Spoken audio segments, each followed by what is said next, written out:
Hey everybody, welcome to Disneyopolis. My name is Bryan. We are back at City Hall for another fantastic show. Paper Duffy is hanging out with the other two Mickeys here, figured to better mend some fences. Today's show is going to be about Disney properties that maybe you did not know were Disney properties. Now some of these you will, I mean they're obvious, but we're just going to kind of mention them, talk just a little bit about them. So let's just jump right into it. The first one is probably the biggest reason that Disney has been successful over the last 15 to 20 years, and that is ESPN. ESPN is actually 80% owned by Disney, and one of the primary reasons they bought it is because sports television has become such a huge deal over the last 2 decades, and they were wise to buy it when they did. Obviously, it is the #1 sports destination on television. There are some others that are now starting to take little bites out of the Disney pie there, but this is still the king supreme. And as of probably about 5 years ago, at that point in time, even during the tourism slumps, this was the major money driver for the Disney Corporation. So a lot of people watch the television programs, subscribe online, buy the products. So ESPN is a Disney property. Up next, Lucasfilm. Everybody remembers, of course, recently in the last year or so when Disney purchased the rights to the Star Wars franchise. Well, one of the things that they got out of that as part of the Lucasfilm was not only just the Star Wars franchise, but other properties like the Indiana Jones series, which I hear they're going to make a 5th one of. And yes, Harrison Ford back as Indiana Jones, to everybody's happiness.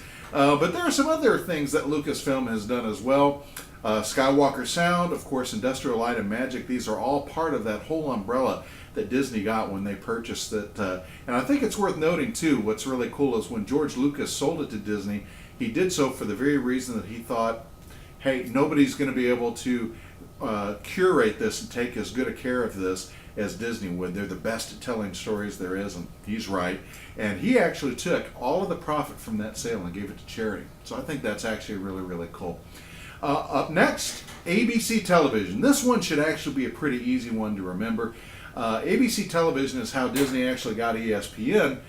They bought it from a company called Cap Cities back in the early to mid 80s, and what a purchase it was. Disney and ABC had a long history together. The original Disneyland program aired on ABC, so it was just a natural fit when they were looking to expand their media empire to purchase a television network. They purchased ABC, and it's been a great fit. And then, of course, all the things that go along with that, such as A&E and Lifetime, and they have some shares in those, 50% stake, I think, in some of those, ABC Family Channel. And there are some others as well. Hollywood Records. There is a time, friends, where Disney was big into the music business, and they still are, but their footprint's a lot smaller. Groups like Rascal Flatts used to be on a Disney-owned label known as Lyric Street. Well, they've shuttered that, but they still maintain Hollywood Records. Probably the biggest star on the roster, even to this day, was the one that actually catapulted Hollywood Records into a player, and that was the whole entire library of the band Queen. Unfortunately, Freddie Mercury passed away not long after Disney acquired the music distribution rights to all the Queen catalog and any future records that were to come from that.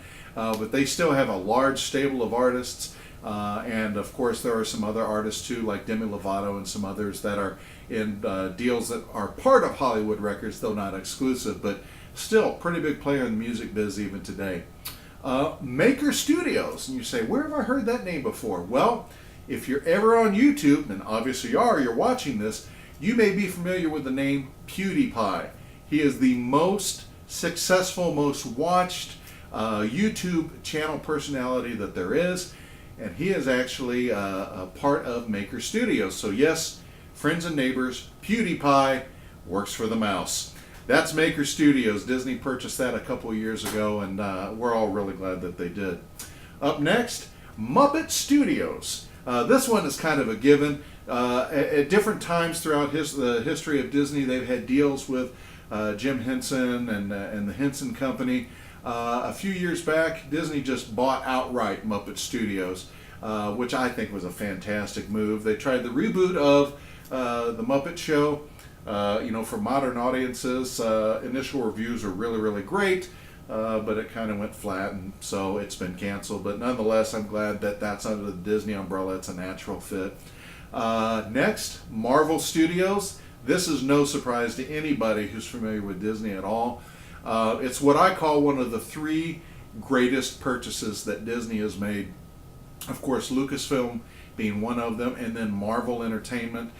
So many fantastic things have come from that purchase, including, obviously the Marvel Cinematic Universe, which is being expanded all the time.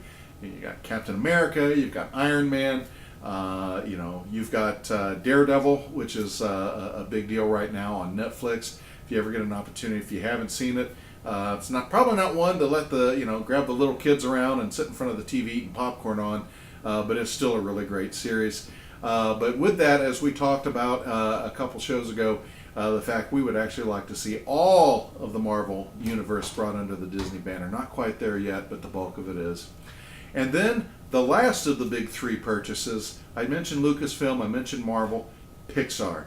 This is the one that, when I look back at Disney, I look at clever business decisions. This was a clever business decision. Never will forget the interview with Bob Iger. Said he was overseas, and he was at Disney Park overseas, and he watched a parade, and all of the characters in that parade were Pixar properties. And so it just made sense. This is something we got to get our hands on. So glad they did. John Lasseter, of course, is a genius. He's also been made the head of Disney Animation, and there's so many wonderful things that have come from that. And there are other things too as a result of that, but that's the main thing. We got things like Toy Story out of that. We got things like The Incredibles out of that. We've got Cars and all these wonderful different properties. And there's a lot of things you could talk about when you're talking about Pixar. We won't go into all of them just clearly because there's too many, but honestly, a really great business move. And the final Disney unit that maybe you didn't realize was a Disney unit. Did you know that Disney owns its own electric company? It's true.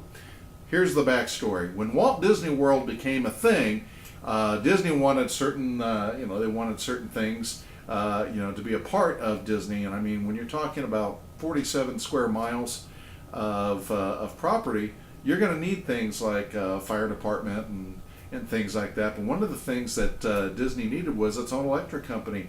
And so they have Reedy Creek Energy Services, which is solely there for the sole purpose of servicing Walt Disney World and the surrounding areas. So these are some things I'm sure you probably didn't know were Disney properties. What are some of your thoughts? What are some of the things that you are aware of that are Disney properties that maybe we didn't mention? There are a lot of them. And there are some things that they used to own too. For instance, did you know that Disney used to own a couple major sports teams? They used to own a publishing house. I mean, there are all kinds of things that Disney's had their fingers in at one time or another. We'd love to hear from you, some of your thoughts. Make sure you mention them in the comments below. As always, we also hope that you'll take the time to rate us a thumbs up, and please subscribe. For those of you who visit the Disneyopolis YouTube channel, we're so grateful that you come. But we want you to take that next step, become a part of the Disneyopolis family by signing up as a subscriber. It lets us know that people are watching. Also, it lets us know that you enjoy watching the content, and you'll be the first to know when we release new episodes, which we're releasing quite a few over the last few days. Listen, thank you again so much for coming. We are Disneyopolis. We are everything Disney all the time, and we'll see you next time.